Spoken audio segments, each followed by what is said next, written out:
Hey everyone, it's Tyler the Antenna Man, and today I'm going to review this PixPlus digital converter box with DVR.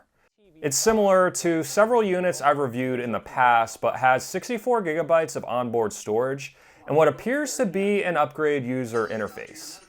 For the $25 price tag, how well does it work? So what's interesting about this PixPlus DVR is that the casing looks eerily similar to the Zapperbox, which is an excellent ATSC 3.0 tuner and DVR I've praised in several videos. The back of the PixPlus unit has a coax input for an antenna, coax output to connect it to an old TV, HDMI output to connect it to a newer TV, and a USB port to connect a flash or hard drive. The side consists of an input for the power adapter, red, yellow, and white RCA output, and an SD card slot, which is something we haven't seen on these digital converter boxes. There's not much on the front, just a power button and display that shows a channel number when it's powered on and clock when powered off. Unfortunately, the remote has basically been downgraded back to the same one on older units that have tiny buttons that may be hard to see and press for some individuals. While this unit is technically a digital converter box, it also has a DVR feature that lets you record one single channel at a time or schedule recordings of upcoming programs. To be clear, the DVR feature on this unit is very basic. It can only record one single channel at a time. Don't ask if it can record two channels at once. Don't ask if it can record one channel while watching another, and don't ask if it's ATSC 3.0. The answer to all these questions is no. Still, this might be a good option for someone who doesn't watch much TV and only records a show or two a day, assuming that the DVR feature is functional. Let's find out just how well this unit works for the $25 price tag. Before I get into the DVR features though, I want to show a few other cool features this unit has. It displays both signal strength and signal quality as you change channels, which is kind of cool to see how strong or weak the channels are that your antenna picks up. You can keep the signal meter on the screen by pressing the info button twice on the remote. This may help you adjust your antenna to find a better location where the signal levels are higher, but it has a tendency to freeze, unlike other converter boxes I've reviewed. In addition, this PixPlus unit also has a manual search feature that lets you add a TV station based on the RF channel if it doesn't show up on a regular channel scan. You can find the RF channel of the TV stations in your area by running a reception report on rabbitears.info and looking at the channel in parentheses. That's the RF channel. Unfortunately, the tuner sensitivity of this unit is not as good as other digital converter boxes I've tested. For example, on the Mediasonic HomeWorks, this weak TV station my antenna picks up might stutter a bit here and there, but it's pretty watchable. However, on the PixPlus unit, it drops out completely. This unit just must not be as good with error correction on a weak signal. I noticed that the time was an hour off, even though the Eastern time zone was selected. I had to turn on summertime to correct it, which I assume is daylight savings time for the United States. Even with this correction, only military time is shown on the unit, which might be confusing for some of you looking for a program that airs at a specific time. I noticed that the arrow buttons on the remote have the tendency to toggle twice, even if you press them once. This doesn't happen every single time, but does happen occasionally and can be a bit annoying. Now, onto the DVR feature of this unit. Right away, it did not look good.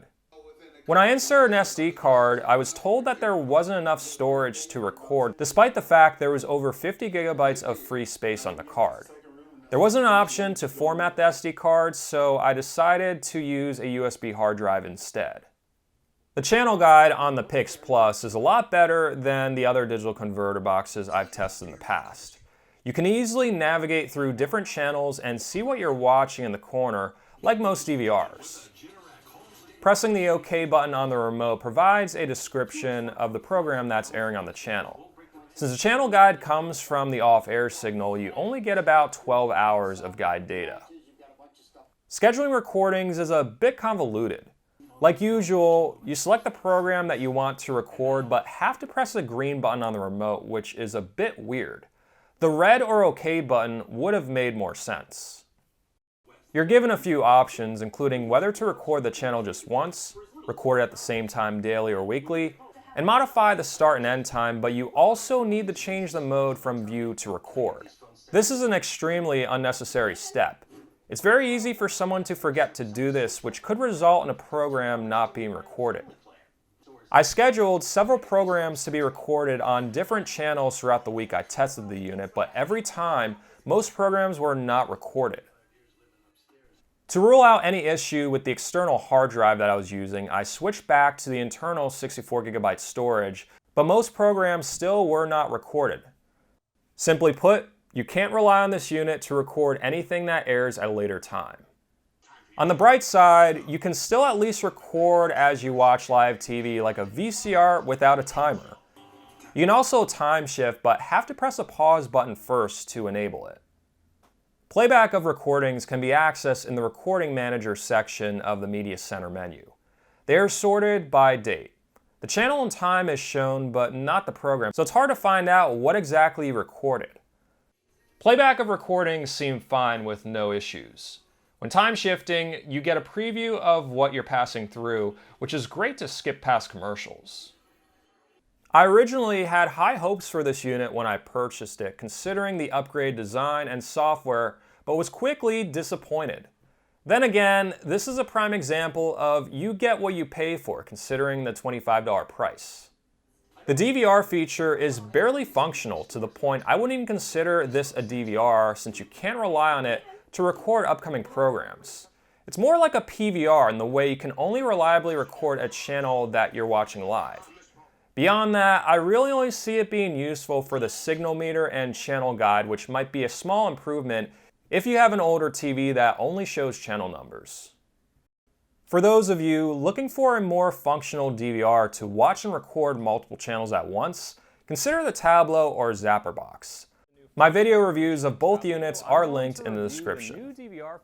I also have plans to review the updated version of the Mediasonic Homeworks converter box. Will we finally get an affordable and functional DVR for $30, or will it be more of the same? Thanks so much for watching this YouTube video, and an additional thanks to everyone who supports me on Patreon or is a member of my YouTube channel. If my videos helped you cut the cord, or if you just think they're cool and would like to help support them, while gaining exclusive perks, visit patreon.com/antennaman, click the join button in this video, and you can also click the thanks button. If you're on Facebook, you can like my Facebook page at facebook.com/antennamanpa, or sign up to my email list linked in the description below. Stay tuned to my YouTube channel for more cord cutting and antenna related videos, and have an awesome day.